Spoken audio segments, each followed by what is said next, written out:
This program contains graphic violence and sexual situations. Viewer discretion is advised. A college town is paralyzed with fear when young female students begin disappearing at a rate of about one a month. Authorities are trying to count the bodies and figure out who did this.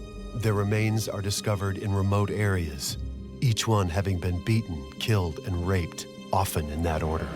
Evil comes in many, many different packages. Over 4 terrifying years, more than 30 young women are murdered by America's most notorious killer.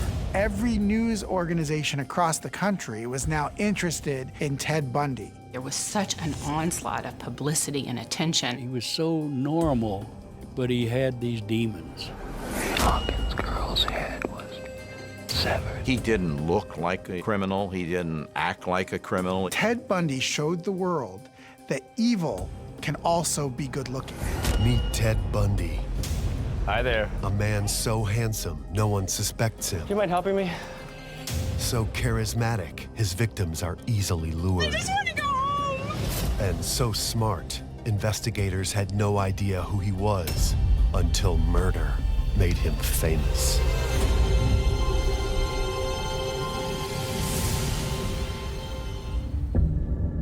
Ted Bundy was one of the most prolific and violent serial killers in American history. The psychopath with movie star good looks would prove to the world that not even jail could contain his murderous obsession. And his relentless rampage would redefine the face of evil. Ted Bundy had a profound effect on our popular culture and on our movies. Whole genres of horror films have come from the Ted Bundy story. Ted Bundy was even portrayed by People magazine's Sexiest Man Alive, Mark Harmon, in NBC's blockbuster TV movie, The Deliberate Stranger. When you hear the name Ted Bundy, you think of one of the most evil men in American history, and also one of the most fascinating. Ted Bundy was born November 24th, 1946, believing his maternal grandparents were his parents and his mother was his sister. He was being raised to believe that his mother was actually his older sister. It was lie upon lie from the time he was very, very young. But rumor has it, that isn't the only skeleton in Ted's closet. Although unconfirmed, it has also been suggested that his grandfather may in fact be Ted's biological father. If true, that would make Ted the product of incest. But it wasn't until the age of 15 that Ted learned the truth about his parentage. He stumbled across some documents that told him that everything that he thought was true had been a lie. The woman he thought was his sister is really his mother. She lies about it for 15 years. That's enough to sort of question your love for your mother, I would think. Ted spends the rest of his adolescence trying to overcome the embarrassment of his illegitimate background. So when he enrolls in the University of Washington in Seattle, it's Ted's chance at a fresh start. He becomes involved in local politics and falls in love with a pretty young co-ed named Stephanie. Stephanie has dark hair parted down the middle, an attribute that all of Ted Bundy's future victims will share. He had a good future. He was interested in politics. He worked in one of the campaigns, the Republican governor, I believe it was. You could certainly enjoy having a beer with him and talking politics or whatever. Hey, it's on me, it's on me. Where's our waitress at? Bundy was handsome, articulate, and I think that's what makes him so captivating still. But in his junior year, things begin to crumble. The political campaign he supports fails, and his girlfriend, Stephanie, breaks up with him for not being focused enough. Ted is devastated by the breakup and drops out of school for the rest of the year. But he would eventually re-emerge with a new focus. He changes his major to psychology and is excelling academically and socially like never before. He also has a new girlfriend, Liz. But what Liz doesn't know is that her seemingly perfect boyfriend has a darker side. Ted Bundy was charming.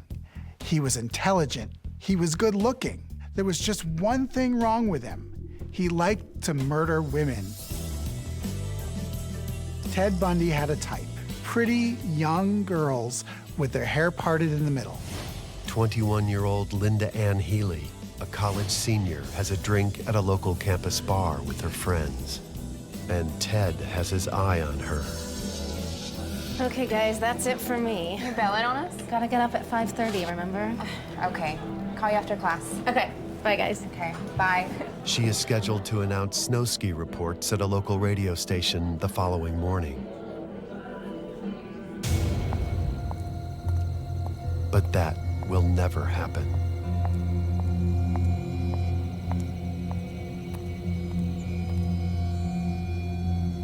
Linda Ann Healy was last seen in her room in a house at the University of Washington, where there were 5 women that lived at this house. At approximately 10 p.m., she gets ready for bed. Linda Ann Healy was not alone. There were people sleeping in the next room. She was really as safe as she could possibly be. Quietly, Ted Bundy enters the home.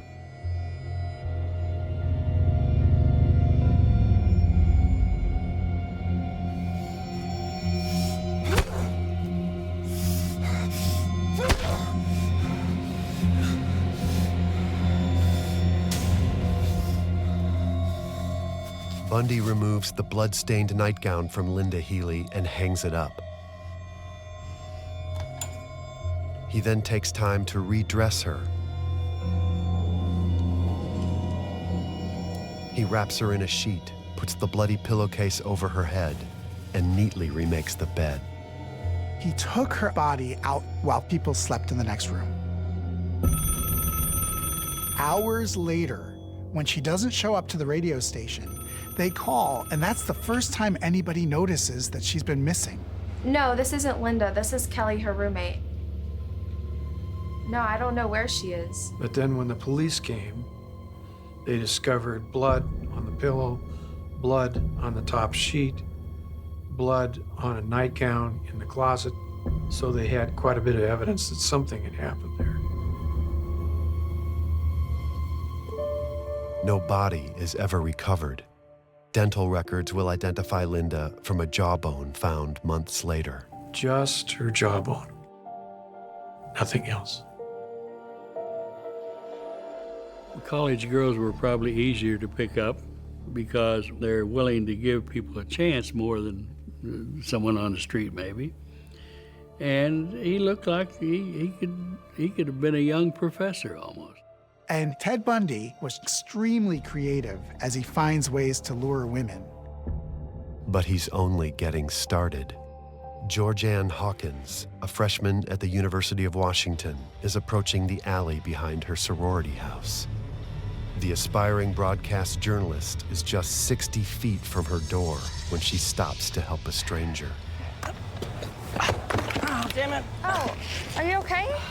Yeah, thanks. It's just, would you mind giving me a quick hand? Yeah, sure. You know, it's just hard to carry these things with crutches, you know? Yeah. Would you, my car's right over there. Do you mind helping me? No, not at all. Just right here? Yeah. Sure. I'm Ted, by the way. I'm Joran. My friends call me George. This is very kind of you, George. No problem. Thank you. She went as far as his Volkswagen Bug, carrying some of his books that he had dropped. That's the thing, that Ted Bundy's victims were good people. Upstanding college girls who were willing to be helpful. Where would you like these? In the passenger seat, please. Sure. Oh, well, there is no passenger seat. He'd often bludge them to get them to where he could take them somewhere. He could take out the front seat, and that way he could put a body where the seat would go. It was an unlikely vehicle to be used by a serial killer. But then again, Ted Bundy wasn't your average serial killer. But while Ted is driving out of town, Joran wakes, incoherently speaking about her Spanish class. Spanish test tomorrow. Are you my tutor? Shut up. Joran being conscious was not part of Ted's plan.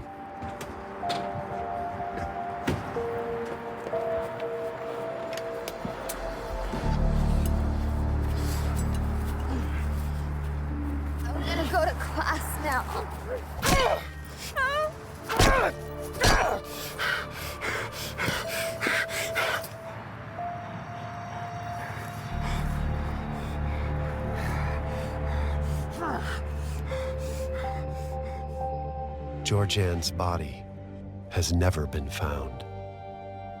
Meanwhile, Ted still continues his relationship with his girlfriend, Liz. None of the people around him knew what he was doing. There wasn't any chance that somebody would come along that knew anything. And he knew that. 1 month after the murder of Joran Hawkins, Ted Bundy arrives at Lake Sammamish State Park in Issaquah, Washington. 23-year-old Janice Ott, who had recently moved to the area to take a job helping children, is sunbathing near the shore. Excuse me. Sorry to bother you. I'm trying to unload my sailboat from my car, and as you can see, I've only got one good arm. Is there any way I could ask you for a little help? You have a sailboat? Oh yeah, it's a real beauty. Kind of like you. Oh, you're smooth. Come on, just a matter of untying a line. Help a guy in need? Do I get a boat ride? You can steer. Jan. Ted.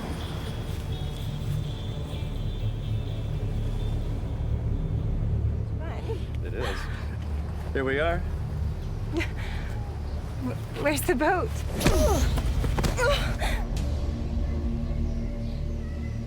It's like Ted Bundy needed an extra thrill that was more than just the thrill of killing. It was the thrill of pushing the envelope and pushing the limit.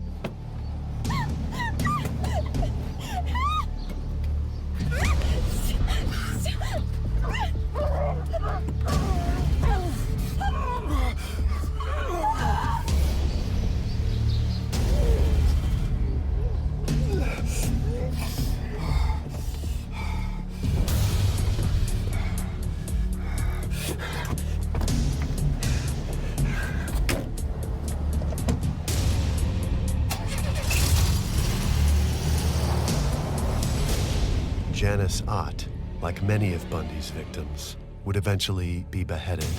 Only scattered bones will be found near a service road in Issaquah. Just hours later, Bundy returns to the same lakeshore and approaches 18-year-old Denise Naslin, who has stepped away from a picnic with friends to use the restroom. Excuse me, hi. Sorry to bother you. I'm just trying to unload my sailboat from my car. And as you can see, I've only got one good arm. Denise's jawbone and her femur would also be found near Issaquah. But it is at Lake Sammamish where Ted Bundy makes his first mistake. There were a group, say, of 3 other women on the beach. One of those women overheard her say, "Hi, I'm Jan," and he said, "Hi, I'm Ted." The witnesses also see his car. Later, they will tell police about a man named Ted and his beige-colored Volkswagen Beetle. 2 or 3 people heard him say who he was. So now this mysterious killer has a name, Ted. He has a vehicle, a Volkswagen Bug. Police released a composite sketch of Ted Bundy, and they set up a special tip line. So once the composite sketch was out, the tips started rolling in. And one person in particular recognized that face and recognized that name. Ted's girlfriend, Liz, reads the news reports that have Washington women in a panic. 8 women have gone missing in as many months, and no one knows where this killer will turn up next. But Liz thinks she has an idea. The more Liz thinks about it, the less normal her boyfriend really is, and the creepier he is. He stays up all night. He doesn't tell her where he's been. He's not interested in sex unless it's bondage, and if she doesn't want to participate in bondage, he gets angry. She called police and said, "I think I know who the killer is." There's a guy that I'm sort of dating, and, well, he fits the description of the drawing you've been circulating in the papers. Theodore Bundy, but he goes by Ted. And The call goes on a list of police tips. It is one of 200 coming in every day that keep the police busy. Meanwhile, 2 grisly crime scenes are discovered east of Seattle, one in the town of Issaquah, the other on Taylor Mountain. Nowhere in the history of King County or Washington State had there ever been 2 crime scenes like these. 4 skulls, or skull parts, are found on Taylor Mountain, and no other bones were found. There were no backbones, there were no rib bones, there were no leg bones, no arm bones, nothing. The word is that both you and Seattle police are proceeding on the assumption that there are more bodies out here. As a young detective in 1974, Robert Keppel leads the search that begins with the disappearance of Linda Ann Healy. Somewhere he disposed of all of the clothing, purses, any of the stuff that belonged to any of the victims is gone. What was this man capable of? He could be anywhere. There were more questions than were answered when they found it. What we did have were victims that had been stabbed. Other victims had head damage. This was something that was a habit for him, was a compulsion for him. And there's nothing scarier than that. Authorities determine that there are at least 8 victims. The main function of the investigation was to see if there were other cases that may be related. Police assemble a list of 100 men who go by Ted and possess other possible traits linking them to the crimes in Washington. They investigate the names alphabetically, with Bundy as number 7. But Ted Bundy is no longer in Washington state. Ted Bundy has moved on. He's in law school in Utah. He's living his life there. The killings stopped in Seattle, and then they started in Utah. No less than 3 young victims are abducted and murdered in Utah, including 17-year-old Lori Aim, whose parents called her a gentle, free spirit. Hi there. Hi.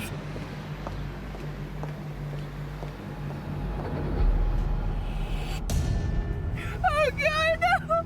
Please don't kill me! I just want to see my family, please! No!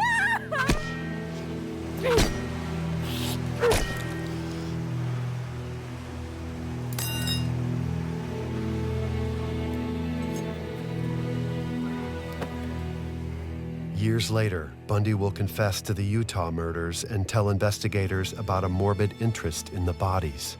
He changes their clothes, has sex with them, and even takes pictures for trophies. So for Ted Bundy, the thrill kept going long after the murder, knowing that he could go back anytime he wanted. Obviously, this guy was driven by forces that you and I and most people don't have. He didn't look like a criminal. He didn't act like a criminal. He knew how to do the right things to appear the right way. As he continues to go unnoticed, Ted Bundy has evolved into the perfect killing machine. Near Salt Lake City, Ted stalks 18-year-old Carol Durant at a strip mall. He writes down her license plate number and approaches her as she leaves. Excuse me, ma'am. Is your license plate KAD L32? Yeah. I'm Officer Roseland. Someone was trying to break into your car. They did?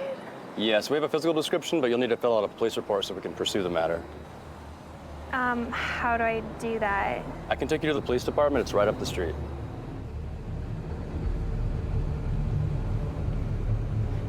Right now? Yes, ma'am. I think that would be the best thing. Do you have, like, an ID or something?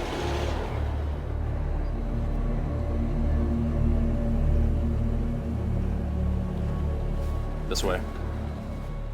Every instinct in Carol tells her that something's wrong with the situation, but she's only 18 and she ignores that little voice.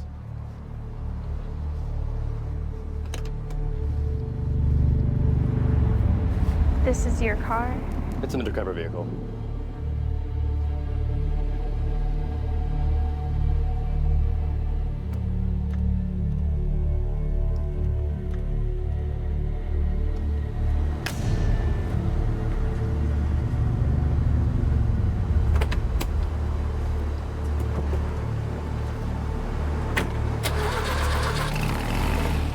Almost immediately, Carol realizes that she's made a terrible mistake. Are you sure we're going the right way?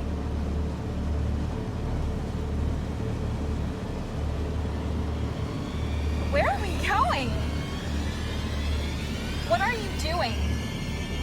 But it's already too late. Oh God, please, sir, just let me out. Please, I just want to go home. I won't say anything, I promise. Just let me out, please. Please. Ted pulls over and tries to handcuff her, but she struggles. No! No! No! Let go! In the struggle, he puts both cuffs on the same wrist.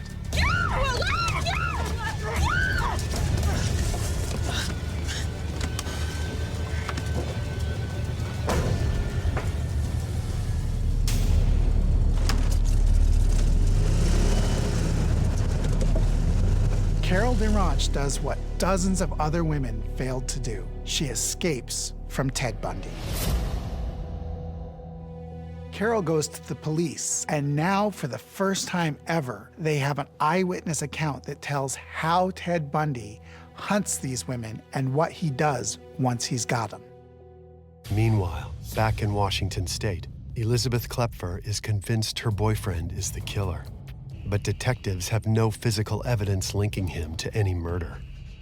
Ted visits her, and she spends one terrifying week with the man she is convinced is a killer. She even wakes to find him secretly examining her body at night.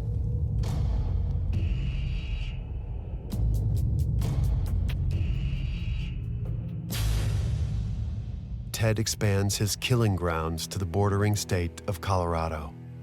Now 29, Ted Bundy snuffs out the lives of 5 more innocent women over the next several months. His death toll rises to no less than 17 young women and teenage girls. These murders start taking over his life. Instead of going to law school, he drops out and just sits and fantasizes about these women. But 9 months after the attempted abduction of Carol DeRanche, everything comes crashing down. North on 21 at Elm. I have a Volkswagen Bug. No lights, refusing to stop, request backup. 10459 backup. Police stopped Ted Bundy's Volkswagen because he didn't have his headlights on. Get out of the car! Put your hands up!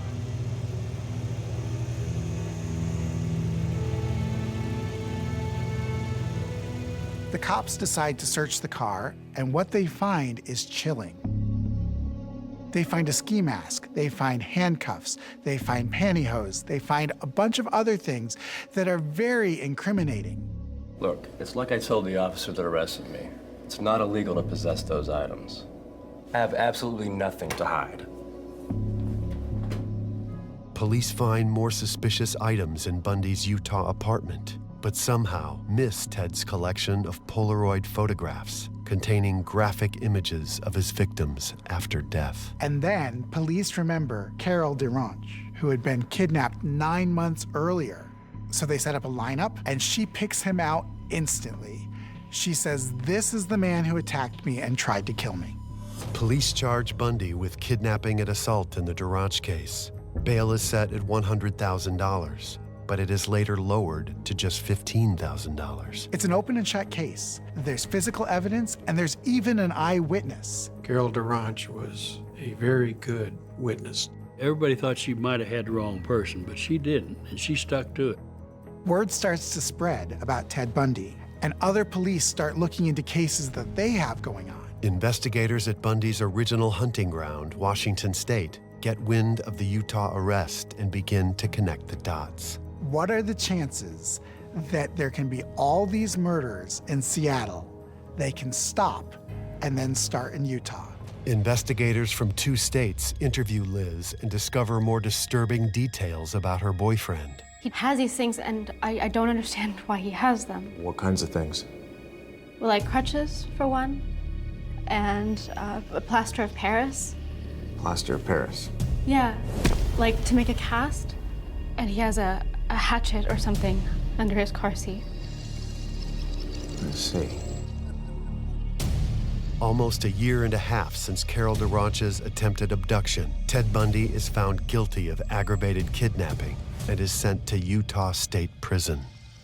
And soon, word spreads all the way to Aspen, Colorado, and Ted Bundy is brought there to face a murder charge. A young woman named Karen Campbell had been murdered in Aspen, Colorado. When police searched Ted Bundy's car, they found a map that had an X on the same resort where Karen Campbell had been staying. They found credit card receipts that put him there at the same time that she was there. And most damning of all, they found one of her hairs in his car. Sure, I get angry. Very, very angry and indignant. I don't like being locked up for something I didn't do, and I don't like my liberty taken away, and I don't like being treated like an animal, and I don't like people walking around and ogling me like I'm some sort of weirdo, because I'm not. Having been in jail for more than a year, Ted convinces guards to let him study in a law library during a court recess. He is alone for less than 60 seconds, but is able to jump out of an open second-story window and escape into the Aspen Mountains. Ted Bundy is now on the run. He heads to Crested Butte, Colorado, but gets lost. 6 days after his escape, Bundy steals a car, but by now he's hungry, sleep-deprived, and has injured his leg. Police officers spot a vehicle driving erratically. The officer recognizes him. Can you get out of the car, please? Why? Because he had been assigned to the duty of guarding Ted Bundy and had fed him breakfast. Not long after his second arrest, Bundy is charged in the murder of Karen Campbell. But he has little intention of staying behind bars. Just 7 months later, the 31-year-old Bundy escapes again, this time through a vent in his jail cell. News media explodes, spreading panic and fear across the western United States. A depraved killing machine once again walks the streets. Every news organization across the country was now interested in Ted Bundy, this young, charming, smart guy who had killed these beautiful women, and now he's on the loose. Nobody knows where he is. Is he in your neighborhood? He could be. Ted Bundy was rather careful. He thought he was rather smart, and he was. And he tried very hard to conceal his identity in every way that he could. He was brilliant and really operating at genius level. Ted Bundy heads south, where he will unleash a murderous fury unprecedented in the annals of crime. Ted Bundy steps off the bus in Tallahassee, Florida, home of Florida State University. Young, pretty, brunette college girls as far as the eye can see. Ted Bundy has hit the promised land. He's like a kid in a candy store. Ted Bundy really was so far away from us that it was somewhat not relevant. When you see they're up in Seattle or the state of Washington, it didn't seem to be the kind of thing that we would key in on. But Ted Bundy has melted into the college crowd of Tallahassee, Florida, and has singled out the Chi Omega sorority as his personal house of horrors. A group of us had gathered in my room, and we were chatting and, catching up on the news and just enjoying one another. And then one by one, we would turn in. It was a very, very cold night. And sometimes that deadbolt lock and the combination lock would stick and it would not retract back into the door jamb. And so just luck. Bundy enters the sorority house through a back door. He secures a wood club wrapped in cloth, quietly climbs the stairs, and enters the room of 21-year-old Margaret Bowman.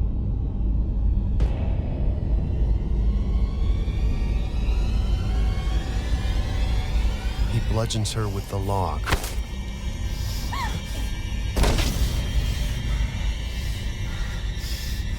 And strangles her with a nylon stocking.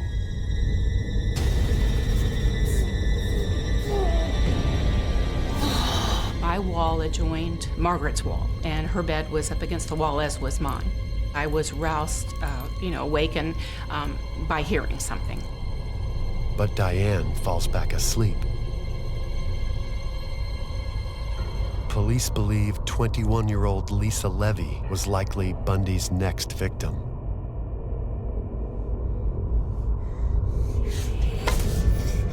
Ted beats her, strangles her, then viciously bites her, tearing off parts of her body with his teeth. Bite mark evidence will later be used at his trial. He had used his teeth on 2 of the young ladies, but the one was an imprint that was definitely as if he was signing his signature.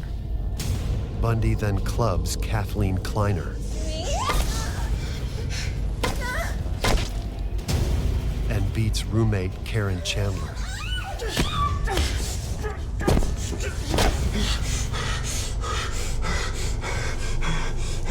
Both would survive their injuries. As Bundy hurries back down the stairs to leave, he is spotted by another sorority sister, Nita Neary, who hides out of sight. She saw someone coming down the stairs and then exiting through the door. Heaven only knows what would have happened to Nita if he would have known that he was seen. The entire attack takes less than 10 minutes. There was blood everywhere, and Lisa was hurt, and I just bent over to help her. She had just had her braces removed after wearing braces for almost a year, and she had such a beautiful smile, and that's really the extent of what I recall until I believe it was an ENT that grabbed me by the shoulders and pulled me away.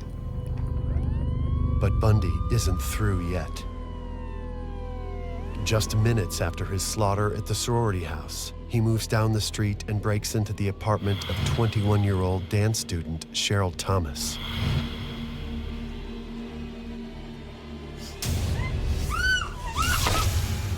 He breaks her jaw and partially destroys her hearing, which ends her dream of becoming a professional dancer.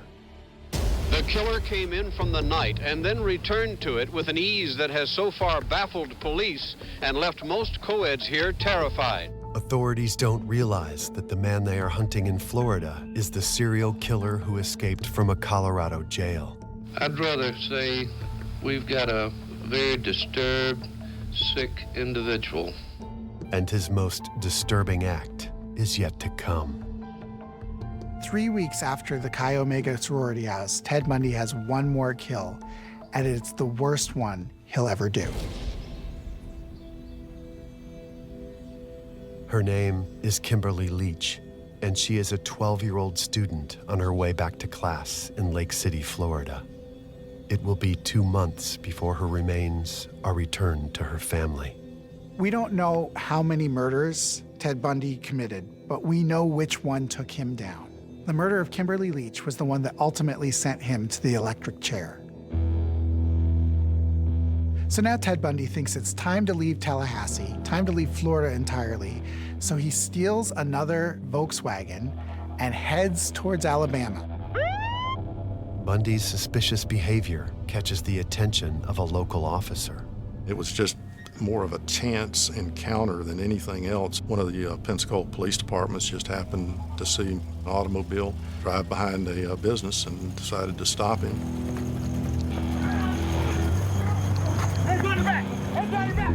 And took him in to the jail and booked him. Then they began a process of actually trying to identify who he was. Pensacola, Florida police are questioning a man they say may be one of the worst sex murderers of all time. Bundy had escaped New Year's Eve from a Colorado jail where he was a suspect in 36 rapes and murders, mostly in the West over a 7-year period. There was a sense of resolve in some ways that they had captured someone, but then doubt, are they sure? It took several months to put the case together to be sure that we had the right guy. No fingerprints are left behind at the Chi Omega house, but there is something unusually incriminating. There was a bite mark that was left on one of the girls at the Chi Omega house. Apparently what Mr. Bundy did is he bit one time, released, and then bit a second time, so that it gave a broader range identifying characteristics in order to make the identification. Authorities secure a search warrant for Ted Bundy's mouth and proceed to make a mold of his teeth, and it's a perfect match. Bundy stands trial for the Chi Omega murders and assaults. I'll plead not guilty right now. He acts as his own attorney and decides to personally depose the sorority sisters regarding the 2 women he bludgeoned to death. They have to sit just feet away from the man who went on this brutal, bloody spree in their sorority house. I went into all of the depositions knowing that I had to be there. I was subpoenaed. It was not a choice. He asked several questions, and my answers were very short and to the point, and it angered him. And that's when he hit his fist against the table and stood up. And I said to myself, I remember, he's in shackles, I'm not. I could definitely see the charm in him. Yet at the same time, I'm thinking, this is this monster. You're awful. I cannot believe that you're going to put us through this. I actually resented having to sit there because I really felt like he was kind of getting off on this or just having fun. Sometimes he would be Ted the lawyer. Sometimes he would be Ted the college student. You know, unfortunately, I think there was at least one other Ted out there. That was Ted the killer. And you could almost see that coming out occasionally in court. Ted's antics in the courtroom draw huge crowds, many of them women. What is unusual to see is that many of the onlookers are women, young women, contemporaries of the 5 Florida State sorority sisters who were assaulted in their beds a year and a half ago. Oh no, he's gonna get me next. I'm not afraid of him. He just doesn't look like the type to kill somebody. But Nita Neary, the eyewitness at Chi Omega, knows exactly what Ted is capable of. The eyewitness her testimony was very critical, I thought, to the case. Might have even been some of the most important testimony that we had in the case. Do you remember the man that you saw standing at the door of the Chi Omega house? Do you? Yes, I do. Would you point him out, please? Nita identifies Ted Bundy as the man leaving her sorority house that night. With overwhelming evidence, Ted Bundy is found guilty of the Chi Omega murders and is sentenced to death. This court, independent of, but in agreement with, the advisory sentence rendered by the jury, does hereby impose the death penalty upon the defendant, Theodore Robert Bundy. Judge Cowart then stuns the courtroom with his parting words to Ted Bundy. You're a bright young man. You made a good lawyer. I'd love to have you practice in front of me, but you went another way, partner. 6 months later, 33-year-old Ted Bundy is found guilty for the abduction and murder of 12-year-old Kimberly Leach, and once again is sentenced to death. Ted awaits his execution at a Florida state prison when he suddenly begins to reveal the details of his horrific crimes. Even behind bars, Ted Bundy was trying to control the situation. He was trying to stay his execution by giving police details of women who he had killed, where their bodies were, what he had done to them. Ted sits down with Detective Robert Keppel and begins his confession. That's when I found out about what killers really knew.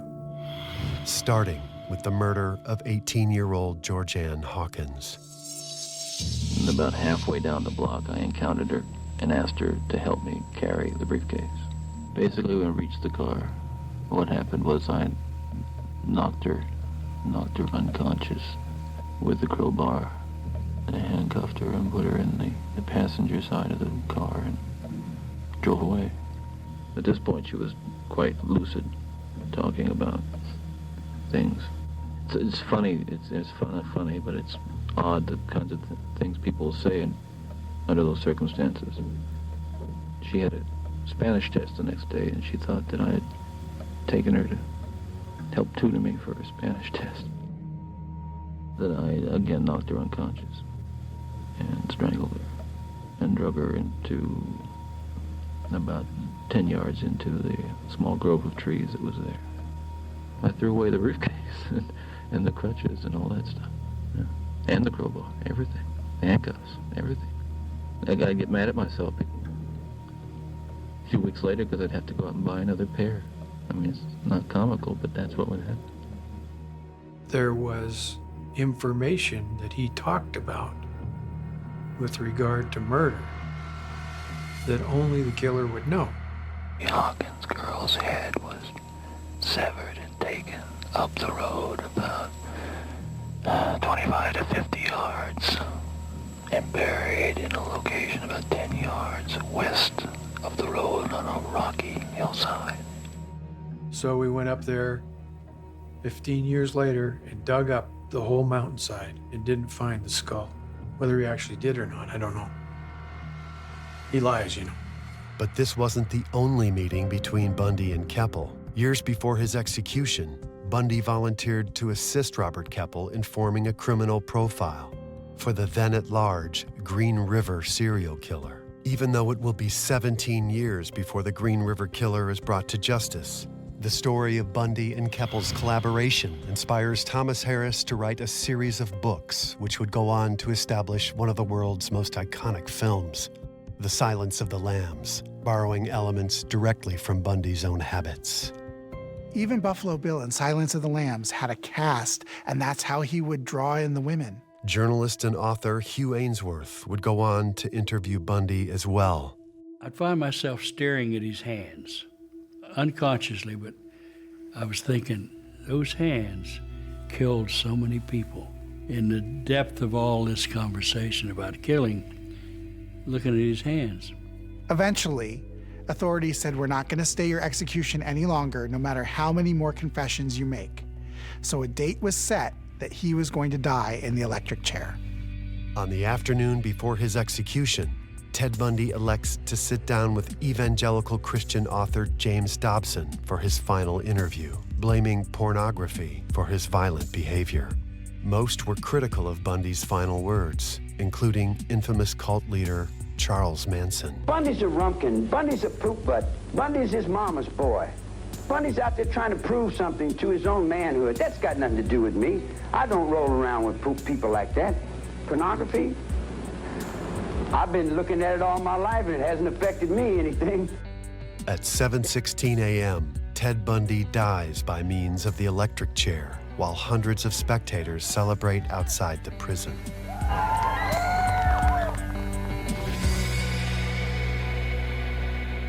Heart just went out to the Bowmans and to Mrs. Levy that, there's not this sense of joy or necessarily relief, but there is this resolution that he will not hurt anyone else.